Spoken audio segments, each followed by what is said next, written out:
Welcome to Beyond the Play, where we talk sports and break down what really happened this season, the standout moments, the surprises, and the memories that made it unforgettable. But it doesn't stop there. Today, I'm sitting down with Deshaun Cooper to hear what inspires him and what's next for him after his college career. I'm Autumn Watts, and it's time to go Beyond the Play. Hi, Deshaun. Hi, Autumn. Welcome to my show. Happy to be here. So we need to get down to the business. Who is Deshaun Cooper outside of basketball? Outside of basketball, Deshaun Cooper, me, I feel is a very outdoorsy guy. I love to go on hikes, love to go fishing, love to go to the lake, all that stuff. But, I'm from California, SoCal specifically. So San Diego, we got the beach, it's clean, got sunsets, good food. It's just like a good place to always be active and having good outings, So, yeah, I'm just an outdoorsy person. Yeah, I know you. We briefly talked. You said you played water polo. Yes, so I can swim. I'm a pretty good swimmer. I already go to the beach a lot as it is. I can surf too, but water polo was my thing. I went through a knee injury in my early middle school basketball career. When I was a straight gobbler on the court. Oh my gosh! But yeah, I had to take a break off the ground because my knees were so bad. So water therapy was the idea, and water polo was a sport that I could have done. So I went that route. And I was pretty good at it. I was a 6'5" goalie, blocking shots and all that. Yeah. I could never do that. Props to you. Thank you. How did you get into basketball? I always did it since I was younger. My mom introduced it to me. It was kind of like an outlet for me to focus my energy and attention onto one thing instead of others. Because she wanted me to go down the right path. And there were a lot of negative things happening in my life when I was younger. So she really looked out for me. And I guess basketball is what I enjoyed the most. So she really pushed that agenda on me and always had me traveling for sports, away games, AAU.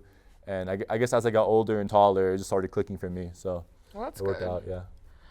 How do you balance the life of a student athlete? Really, you don't. It's kind of hard. But yeah, I feel like just communicating with your professor is the most important thing. Establishing that you're a person in their class. Yeah.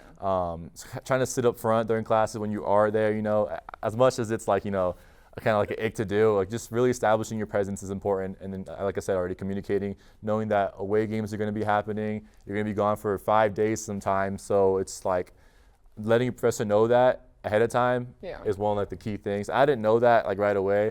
So when I first came to college, it was a struggle for me because they were like, why aren't you in class? Where are your assignments? And most of the time I'm in South Dakota with no internet connection, trying to find out how I can get the Wi-Fi going and do homework. Yeah. So it's just stuff like that. It's a struggle for sure, and a lot mentally, but I think, it's very doable. So it's you have to really dedicate yourself to the craft, exactly. But then also getting your degree. Yeah. That's very hard to balance. Mm-hmm. I agree. How's the off season been for you? Off season's definitely been new to me, considering this is the first off season where I'm not expecting another year here. Yeah, it's weird. So I'm a senior. It's more so looking into what I'm gonna do beyond college, whether it's playing professionally overseas or pursuing my career, spending time with family, adulting stuff, Adulting stuff, yeah. It's been rough. What's one thing you wish you could have changed about your season? There are a lot of things that I probably would have changed, but one of the main things I feel I could have done better is communicate with my teammates and asking more out of them, Showing, looking into the later season, we competed with some of the best teams in the conference and beat some of them, which just goes to show how much potential and skill we have as a team. But I knew that since the beginning. I knew my players, my teammates could play at a high caliber level and compete with the best of the best in their conference and at the Division II level. But it definitely hurt, realizing our potential later on the season when we already dug ourselves a deep hole, Yeah, and then obviously with the circumstances with your team being injured, did you think that played a huge factor in your guys' season? Oh, 100%. Yeah, we had a lot of our guys who we were expecting to play a lot of minutes this season. Backup big men like Ty, Adam, and Corbin Garver as the four. Really good rebounders, really good shooters. We just lost them through the leg injuries and stuff during practices, probably a quarter or halfway through the season. So that definitely kept our bench really short. We had to dig deeper into our bench to find guys who were available to step up. And sadly, we didn't have that many options, so it was just a struggle. But yeah, a lot of obstacles and things happen against us this year. Yeah, that's so understandable. It does suck. 100%.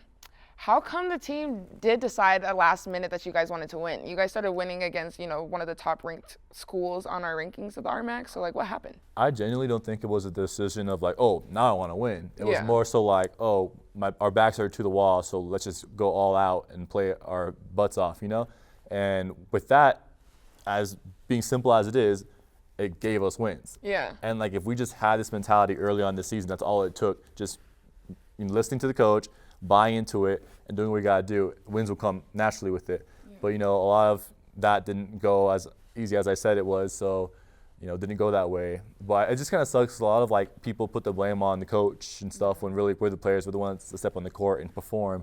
So it's just what it is. So you don't think coaches have anything to do with it? I definitely think that we could have been pushed harder in that aspect. But like, there's only so much that can be done off the court when time to actually play, And like, coach didn't have much of a factor into the last few games that we won. Aside telling us like, hey, y'all, this is it, guys. Like, some of you seniors, this is your last game. This is it. Other guys, like, the season's about to be over. Like, just play as hard as you can. And we did, and we won, So Yeah. it's like, that wasn't really much of like a coach thing. It's more so the players like, oh, wait, like, the season's about to be over. Let me just go all out. And it got us wins. So. Yeah. Do you ever wish where you're like, coach, sub me, take over? Because you know how like coaches are just like so motivated to just like make sure that you're doing the correct thing, and it's like, Yeah. You come and do this, you know what I mean? No, I wouldn't want Coach Hammer subbing me out. I'd give him buckets personally, that's what it is. But yeah. That makes sense. Yeah. What's your major and what's your overall goal? I'm a media and entertainment major, so whatever this project is that we're doing, I'm part of that, you know what I mean? But definitely looking more into the videography, film production aspect of things. I want to hopefully in the future, like future when I'm older, like produce a film of my own. But until then, I kind of want to work along those lines and build my experience up to get to that. And then your overall goal, maybe some movies, some films?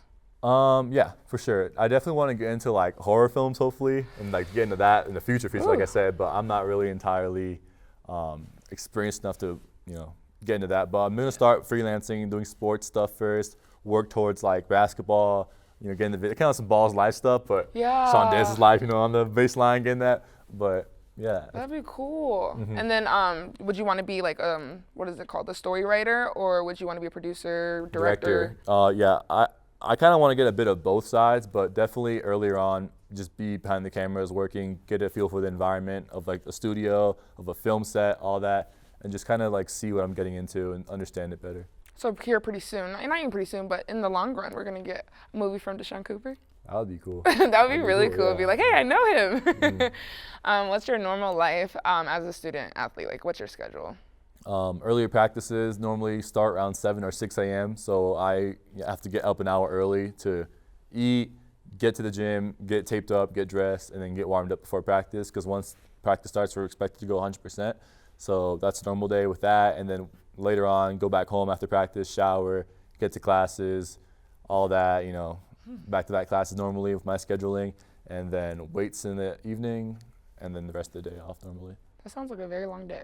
It is, especially with some classes starting at 6 p.m., going until 7 to 9. It's tough, but. Hey, you're almost fun. There. You're almost there. Almost yeah. at the finish line. Yeah, Is there anything else you want to mention? Yeah, I'm very thankful for CSU Pueblo, my coach, Coach Hammer, the support from him, my teammates who I consider my brothers, the support from Pueblo itself, the university, the people. It's been a great 5 years, including that COVID year. Staying here, Pueblo's definitely grown on me. So I'm just very thankful for all that. And I'm just happy to soon be an alumni and, come back here to support Pueblo and watch, the program grow. Yeah, of course. Well, that's a wrap for this episode of Beyond the Play. We've talked about the game, but more importantly, we talked about the person behind the athlete, Deshaun Cooper. It's been incredible having you. Before we go, though, can you let the world know what's your socials? Yes, my Instagram, SeanDes13, and my Twitter, I believe, is Deshaun Cooper 13.